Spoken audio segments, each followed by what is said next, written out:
अस्सलामुअलैकुम वरहमतुल्लाहि वबरकातुहू। प्यारे बच्चों, सुफ़ई क्लास में आपका स्वागत है। आइए हम आज देखेंगे पाठ क्रमांक 2, उसी से ठंडा उसी से गर्म, डॉक्टर जाकिर हुसैन द्वारा लिखित। बच्चों, डॉक्टर जाकिर हुसैन यह हमारे स्वतंत्र भारत के तीसरे राष्ट्रपति थे और इनका जन्म 1897 को हैदराबाद तेलंगाना में हुआ था।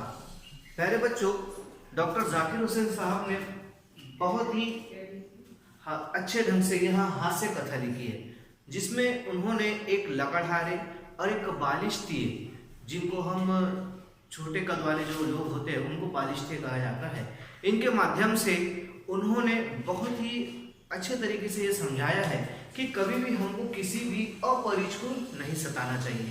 पहले बच्चों, जब भी हम देखते हैं कि कोई कम हाइट का जो एक बच्चा होता है, जो कम उम्र का लड़का होता है, वो हमेशा ऐसे लोगों को सताते हैं जो बालिश्ते होते हैं, जिनकी ज़्यादा हाइट नहीं होती, जो ऊंचाई में बहुत कम होते हैं, या हमेशा उनको सताते हैं। तो उन्होंने कहा है कि हमें किसी अपरिचित को सताना नहीं चाहिए, किसी की हंसी नहीं उड़ाना चाहिए। ये तो बहुत ही अच्छा है बेटा बच्चों कि हमने कभी भी किसी की हंसी नहीं उड़ाना चाहिए। यदि देखिए हम किसी की हंसी उड़ाते हैं तो वे उसका दिल नाराज हो जाता है और वो हमेशा हमारे लिए क्या हो सकता है, अच्छी बात नहीं है। तो उसके बाद वो कहते हैं कि किसी पर पत्थर नहीं फेंकना चाहिए। जाहिर सी बात है बेटा, पत्थर तो वही लोग फेंकते हैं जो पागल होते हैं, और समझदार लोग ऐसा नहीं करते। तो इसलिए हमने कभी भी किसी को सताना नहीं चाहिए, बेवजह किसी की हंसी नहीं उड़ाना चाहिए, उससे किसी का दिल नाराज हो सकता है, या और किसी पर पत्थर नहीं फेंकने चाहिए। यहाँ पर उन्होंने हमको हमेशा अच्छे कार्य करने के लिए प्रेरित किया है। तो आए अब हम इस कहानी को देखते हैं।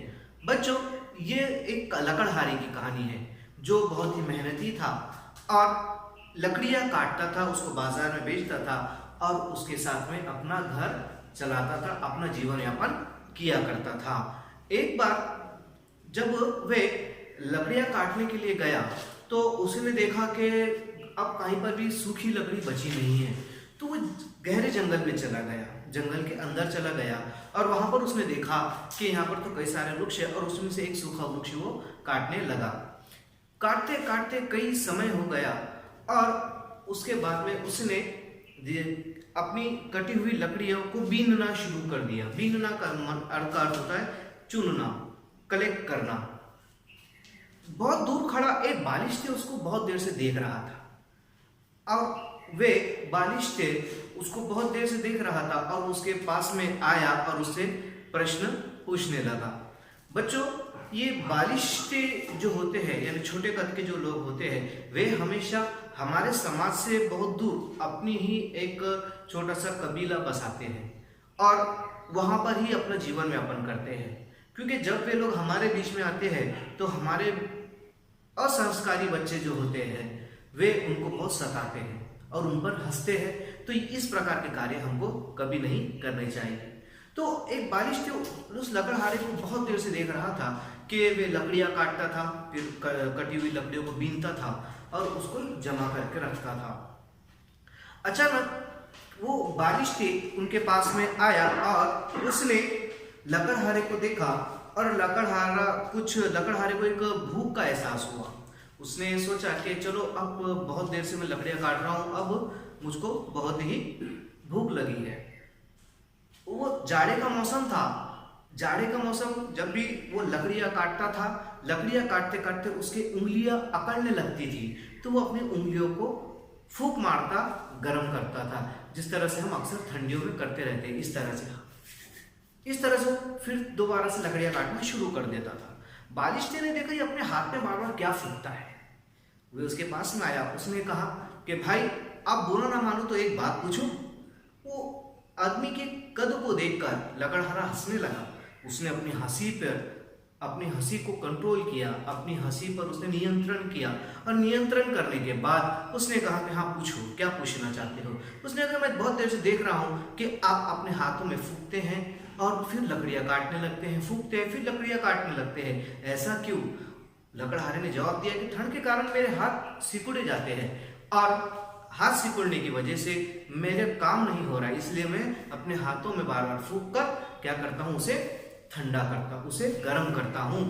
फिर उसके बाद में वे दोबारा से वो कहते हैं हाँ ठीक है, फिर वो वापस से चला जाता है और लकड़हारा अपने कार्य में लग जाता है। फिर कुछ देर के बाद में जब लकड़हारे को भूख का एहसास होता है तो वो अपनी एक हांडी को, मैंने हांडी एक मिट्टी का जो बर्तन होता है जिसमें हम खाना बनाते हैं, वो हांडी को रखता है, चूल्हे पर रखता है और कुछ लकड़ियों से उगाता है और उसमें एक आलू उबालने के लिए रख देता है। फिर उसके बाद में कुछ देर बाद बालिश दे और उसको देखता है। जब आलू वो खाने के लिए निकालता है तो वो उस आलू को, वो आलू बहुत गर्म होता है तो उसको फोड़ने के लिए फिर क्या करता है, अपने मुंह से उस पर फूंक मारता है, उसको ठंडा करने के लिए उस पर फूंक मारता है। फिर बालिश से दूर खड़ा देखता है कि ये आदमी कोई जादूगर तो नहीं है जो बार बार ये फूंक मारता है, गर्म करता है, फूंक मारता है। तो इस तरह से उसको रहा नहीं गया। फिर वापस से वो आता है लकड़हारे के पास में और कहता है कि लकड़हारे भाई बुरा ना मानो तो एक बात पूछो। लकड़हारा कहता है भाई पूछो। मैंने पहले देखा था कि आप फूंक मार रहे थे तो उस फूंक से आप अपने हाथों को गर्म कर रहे थे, अब इस आलू में क्यों फूंक मारते हो, ये तो ऑलरेडी गर्म है।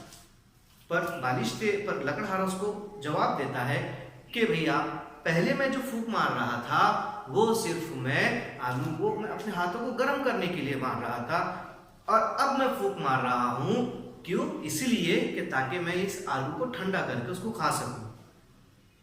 तो बालिश्ते के समझ में ये बात नहीं आती और बालिश्ते कहता है कि भैया ये चीज़ तो मेरे परे है, ये चीज़ तो मुझको समझ में नहीं आ रही। और वो दूर जाकर अपने मन में बड़बड़ाता हुआ कहता है ये क्या अजीब मामला है कि उसी से ठंडा उसी से गर्म। तो इस प्रकार से बच्चों यह लकड़हारे और बालिश्ते की यह कहानी थी कि इस कहानी के माध्यम से उन्होंने जाकिर हुसैन साहब ने ये बताया है कि कभी भी मनुष्य ने किसी भी परिस्थिति में अपने आप को हमेशा नियंत्रण रखना चाहिए, अपने मन में काबू रखना चाहिए, किसी की भी हंसी मजाक नहीं उड़ाना चाहिए। जिस तरह से एक बालिश्ते को देखकर लकड़हारा हंसने लगा था और उसके ठिंगनेपन पर वे मजाक उड़ा रहा था, तो हमको प्यारे बच्चों इस तरह से किसी का मजाक नहीं उड़ाना चाहिए। तो प्यारे बच्चों अभी हम देखते हैं गृह कार्य।